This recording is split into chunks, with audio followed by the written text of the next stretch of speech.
ఏదైతే ఈ ఇమేజ్ ఉందో, ఇమేజ్ అనేది బ్యాక్‌గ్రౌండ్‌లో ఉంది. సో, అలా బ్యాక్‌గ్రౌండ్ ఇమేజ్ ఎలా ఇస్తామో ఒకసారి చూద్దాము. బ్యాక్‌గ్రౌండ్ ఇమేజ్ కూడా సేమ్ ఆల్‌మోస్ట్ ఇలాగే ఉంటది. బ్యాక్‌గ్రౌండ్ ఇమేజ్ ప్రాపర్టీస్ చూపిస్తుంది. ఇది property background hyphen image like background hyphen colour లాగా బ్యాక్‌గ్రౌండ్ హైఫన్ ఇమేజ్ ఇక్కడ యూఆర్ఎల్ అని ఇచ్చి ఏదైతే సింగిల్ కోట్స్ ఉందో ఇక్కడ యూఆర్ఎల్ రిసోర్స్ ఏదైతే మనము యూఆర్ఎల్ అనుకుంటున్నామో ఆ యూఆర్ఎల్ ఇక్కడ ఇస్తే అది బ్యాక్‌గ్రౌండ్‌లో వస్తది. ఒకసారి మనం నార్మల్‌గా ఒక యూఆర్ఎల్ ఇచ్చి చూద్దాము. ఇందాక అనుకున్నది. వెయిట్. ఇమేజ్ యూఆర్ఎల్ అయితే తెచ్చుకున్నాను. ఒకసారి రన్ చేసి చూద్దాము. నార్మల్‌గా మనం నెట్‌లో ఉన్న ఏ ఇంటర్నెట్ అయినా ఇక్కడ డాట్‌తోనే మొదలైతుంది. ఇక్కడ డాట్‌తో నిండి అనేది ఇమేజ్ హెచ్‌టిటిపి ఏదైనా మనం యూజ్ చేసుకోవచ్చు. ఒకసారి నార్మల్‌గా వేరేది ఏదైనా మన ఏదైతే ఇమేజ్ ఉందో ఆ image address copy image address తీసుకొని ఇక్కడ పేస్ట్ చేస్తే నార్మల్‌గా ఇలా వస్తది.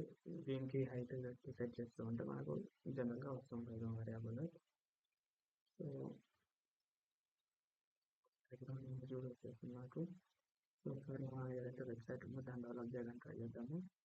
లైక్ సేమ్ యాజ్ టీజ్‌గా ఎలా ఉందో అలా ట్రై చేద్దాం ఒకసారి. ఇక్కడ స్టార్ట్ చేయండి.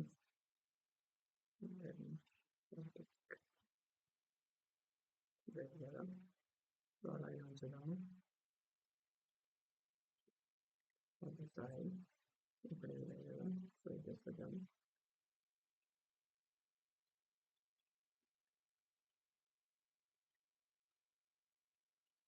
ఇక్కడ ఏదైతే ఉందో మనకి అవసరం లేదు మాకు కలర్ ఏమైనా బ్లాక్ కదా సో బ్లాక్ ఇచ్చేద్దాము. టెక్స్ట్ అనేది సెంటర్ ఉంది డోర్ వచ్చేసింది. హాఫ్ ఆఫ్ ద పార్ట్ వచ్చేసింది. సో ఇది మనకు దీన్ని కలర్ అనేది చేంజ్ అవ్వాలి. ఏదైతే ఈ అలసాయి ఉందో ఆ అలసాయి కలర్ చేంజ్ చేద్దాము. ఇలా చేంజ్ చేయొచ్చు అంటే నార్మల్ ఇక్కడ మన పారాగ్రాఫ్ ఎలిమెంట్ ఉంది కదా ఈ పారాగ్రాఫ్ ఎలిమెంట్కి ఒక స్పెషల్ క్లాస్ ఇద్దాము. పేరా అని చెప్పేసి ఇచ్చేద్దాము. ఆ పేరాని ఇక్కడ యాక్సెస్ చేసుకోవచ్చు మనం. మన కలర్ కావాలి. మన కలర్ అది కనబడట్లేదు కాబట్టి రెడ్ ఇద్దాము. రెడ్ ఇస్తే వర్క్ అవుతుంది. సో ఇక్కడ వరకు అయితే ఓకే కదా.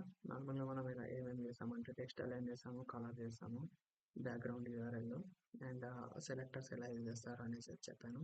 ఈ కంటైనర్ అని చెప్పాను. HTML పారాగ్రాఫ్ ట్యాగ్స్ ఇవన్నీ ఓకే కదా. రైట్ మనం ఇమేజ్ ఇచ్చాము కానీ అది ఎందుకని 100% తీసుకోవట్లేదు ఆ ఇమేజ్.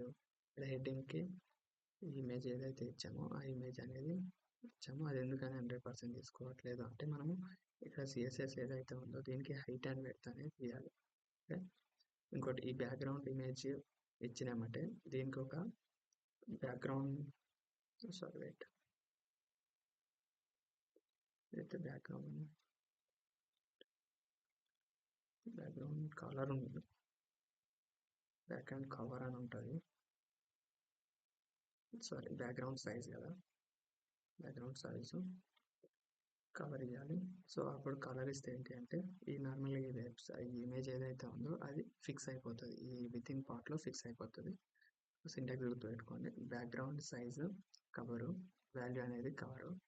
ఓకే ఇక మనము ఏం చేయాలి అంటే ఈ ఇమేజ్ మొత్తం రావాలి కాబట్టి హైట్ ఇద్దాం. ఒకసారి హైట్ 100 పిక్సెల్ ఇద్దాం. 100 పిక్సెల్ అంటే చాలా తక్కువ. సో ఇమేజ్ కొంచెమే వచ్చేస్తుంది. వెయిట్ 30 పిక్సెల్ ఇద్దాము.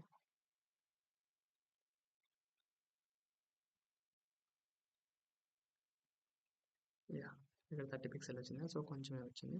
అలా కాకుండా బెడ్త్ ఏం చేద్దాము అంటే బెడ్త్ కూడా అలాగే కొంచెమే ఇద్దాము. 20 పిక్సెల్ ఇద్దాము. అది హాఫ్ ఆఫ్ ద పార్ట్ మాత్రం వస్తుంది. ఇక్కడ ఇమేజ్ ఉంది. సో ఇక్కడ ఇమేజ్ ఉంది. ఆ ఇమేజ్ లోపల మాత్రమే ఇవంతా ఫిక్స్ కావడానికి ట్రై చేస్తుంది. అంత క్లమ్సీ ఉంది కదా. సో అలా అనమాట. ఇప్పుడు మనకు పిక్సెల్స్ అంటే అర్థం కావట్లేదు. సో ఎంత ఉంది ఏంటి అనేది